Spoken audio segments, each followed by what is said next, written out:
We have come now to the very last study on John chapter 21, the last chapter, and the last section of that chapter, where Jesus now talks to Peter about the beloved disciple John. I'm reading from John 21, verse 20, to the end, verse 25. Peter turned and saw that the disciple whom Jesus loved was following them. This was the one who had leaned back against Jesus at the supper and had said, "Lord, who is going to betray you?" And when Peter saw him, he asked, "Lord, what about him?" Jesus answered, "If I wanted him to remain alive until I return, what is that to you? You must follow me." And because of this, the rumour spread amongst the brothers that this disciple would not die. But Jesus did not say that he would not die. He only said, "If I want him to remain alive until I return, what is that to you?" This is the disciple who testifies to these things and who wrote them down. We know that his testimony is true. Jesus did many other things as well. And if every one of them were written down, I suppose that even the whole world would not have room for the books that would be written. So, we're now at the very last study, and we are with Peter and Jesus as they are walking along the beach on the shore of the Sea of Galilee. Jesus has been restoring Peter with a strong threefold questioning of his love.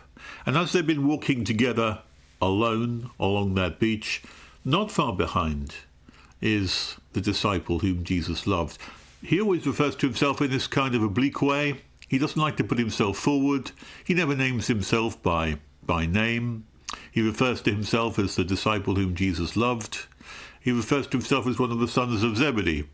And this is a form of modesty, a form of reticence of pushing himself forward. Ultimately, I think it's simply that he doesn't want anything to detract from the focus here, which is not upon him, John, but upon Jesus, the Messiah, the Lord of all. I think that's the motivation here.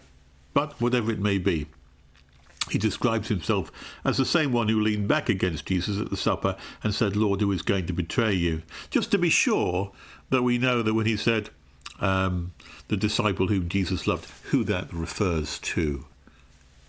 Clearly referring to the same passage earlier on. And when Peter saw him, he asked, "Lord, what about him?" And that's an interesting question for us today. We're always considering other people, what they should do, what will happen to them, and very often what we should be doing instead is considering ourselves. Don't bother asking about them, ask about yourself. You have no responsibility for somebody else. You only have responsibility for yourself. In another place, I think if I remember correctly, and I'm doing this from memory, Jesus was asked about people who had died and what was the cause of that. And the answer that he gave was essentially, don't worry about them. Worry about yourself instead. You're not responsible for other people. You are responsible only for yourself. And your whole concentration should not be on trying to put other people right or sort other people's lives out, but sorting out your own life and getting that sorted. We are responsible to ourselves.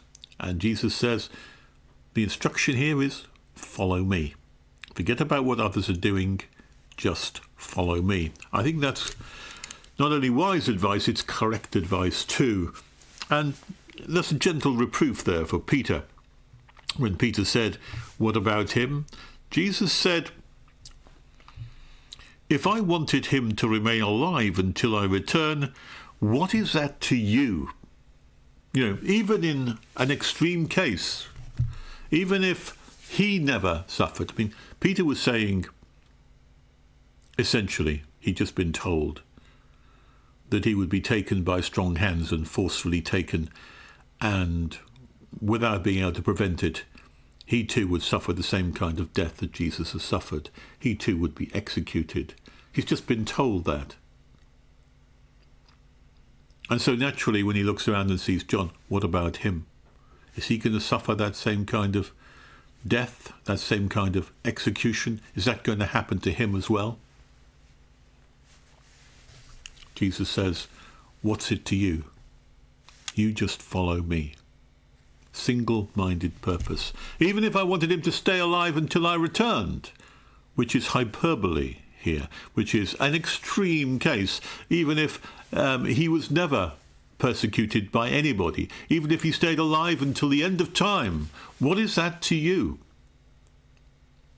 And you can see how a statement like that, when a metaphorical statement, Jesus is always, as I've been pointing out throughout this entire book, I've been raising the level from the earthly to the spiritual, using metaphor in order to instruct us in truths that we cannot grasp immediately. But here is a particular metaphor. Even if I was to allow him to remain alive for 1,000 years, what is that to you? You just concentrate on what you have to do. Because not many people understood the way in which Jesus used words, it's quite easy to see how that could be misunderstood. And it was misunderstood. Because of this, the rumour spread amongst the brothers that this disciple would not die. But as John says, that's nonsense. Even if I wanted him to stay alive for 1,000 years, 2,000 years, 3,000 years, what is that to you? You're missing the point if you think that this is about John staying alive forever. It's not about that. My point is an exaggerated point to drive home my message very powerfully, that it doesn't matter what happens to other people. Concentrate on your own self, because that's the only person you're responsible for. It's irrelevant what happens to others. But others misunderstood. Jesus did not say he wouldn't die. He only said, if I wanted him to remain alive until I return, what's that to you? In other words, you shouldn't be interested and concerned to interfere in the lives of other people. You shouldn't be telling them what to do. You shouldn't be looking to them. Concentrate on your own life. It's enough to keep you occupied. Concentrate on what you're going to do with your life, and concentrate on following the right steps in the right way, along the right pathway. Concentrate on that. And that's a lesson for all of us.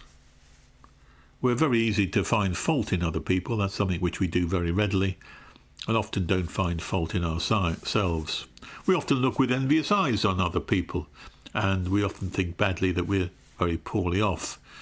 But this message here is that you are responsible for yourself alone. You're not responsible for the actions of the others, not responsible for what happens to other people in that sense.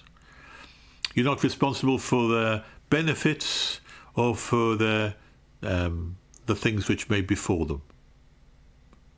Concentrate instead on doing the right thing, living the right life, doing what you should do, and follow me. By follow me, of course, he means do the things that I've commanded you to do. Do the things that you've seen me doing. Say the kind of things that you've seen me saying.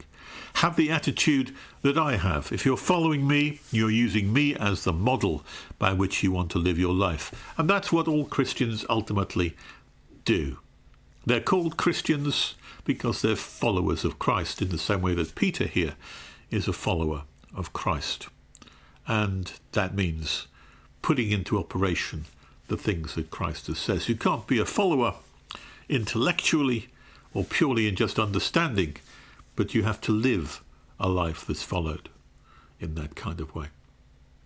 The last phrase is an echo of a phrase that was the end of the last chapter.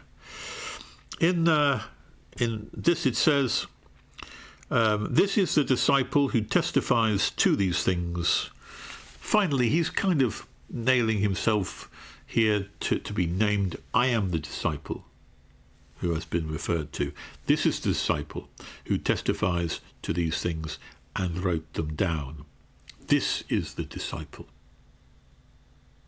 In other words, if I wanted him to remain alive until I return, what is that to you? I wanted him to return? Him? Which disciple? This is the disciple who testifies to these things. In other words, I am a first-hand witness. I've experienced all of these things personally. I have seen Jesus with my own eyes and had a relationship with him which was unparalleled with all the other disciples. That may bother us, the disciple whom Jesus loved, and it's not surprising that it might bother us because we tend to think that Jesus would treat everybody the same, be entirely fair, but that's not the case. And it's not the case because we all have different characteristics which endear ourselves to people in different ways. Peter, the impetuous, utterly loyal and committed one. John, the more sensitive, the understanding one. And we can be drawn to different people for different characteristics because of who they are.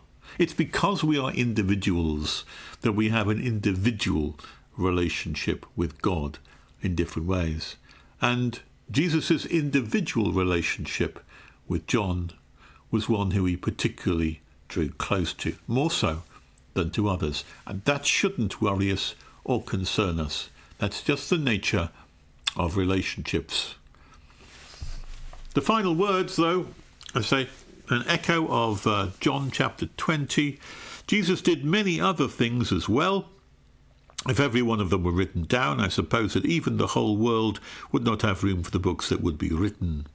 In the end of John chapter 20, he said, Jesus did many other miraculous signs in his presence of his disciples, which are not recorded in this book.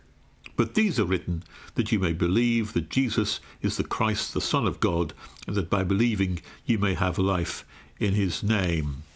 Same kind of ending. It's an ending of the book, which is why people thought that the book had originally been planned to end at John 20, but then John decided to add some additional things. Jesus did many other things. What does that mean? That means that this is merely a selection. It's not the whole thing. We know it's a selection because, after all, there were 3 other Gospels and there are many records of things which took place which are not recorded in John. Sermon on the Mount, for example. Some of the miracles, too.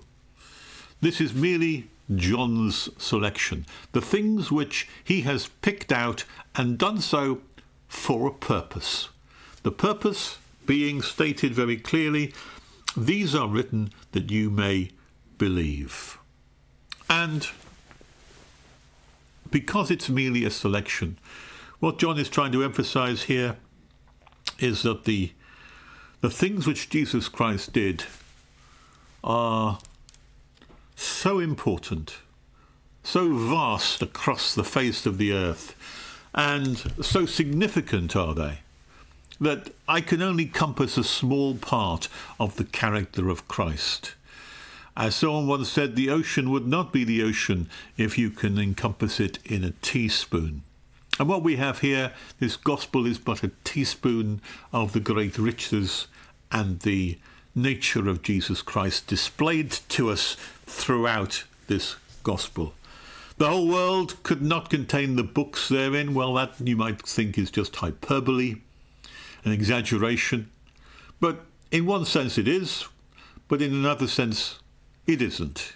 It's no exaggeration to say that the words, the wisdom, the actions, the doings, the sacrifice, the cross, the resurrection of Jesus Christ portrayed in this book are so vast, so important, so central to the history of mankind that no canvas is big enough to contain the fullness of the gospel of Jesus Christ.